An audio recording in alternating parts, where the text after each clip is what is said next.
যে নামাজটা পড়লেন একবারও কি ভেবেছেন কার সামনে দাঁড়িয়ে আপনি কাকে ব্যস্ততা দেখাচ্ছেন? মনে রাখবেন, পৃথিবীর সবথেকে বড় চাকরি হলো নামাজ, যার বেতন হচ্ছে জান্নাত।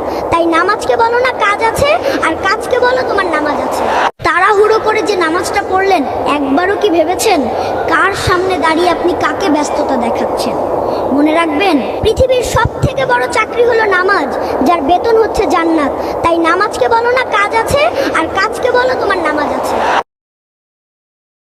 2026 সালের ফেব্রুয়ারি মাসের 18 তারিখে প্রথম রোজা।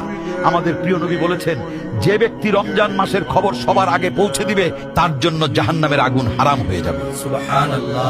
প্রত্যেকেই ভিডিওটা শেয়ার করে এই খুশির খবরটা সকলের কাছে পৌঁছে দিন। মায়ের ভালোবাসা, মায়ের ত্যাগ, মায়ের মহব্বত কোনো কিছুর সাথে তুলনা করা যায় না। মা তো মাই। মা হচ্ছেন প্রথম শিক্ষক, প্রথম বন্ধু এবং প্রথম ভালোবাসা। মায়ের হৃদয় শুধুই মমতা থাকে। তোমার সব গল্পের পেছনে একটা গল্প থাকে, আর প্রতিটি গল্পের পেছনে তোমার মায়ের গল্পটা থাকে, কারণ সেটাই তোমার গল্পের শুরু।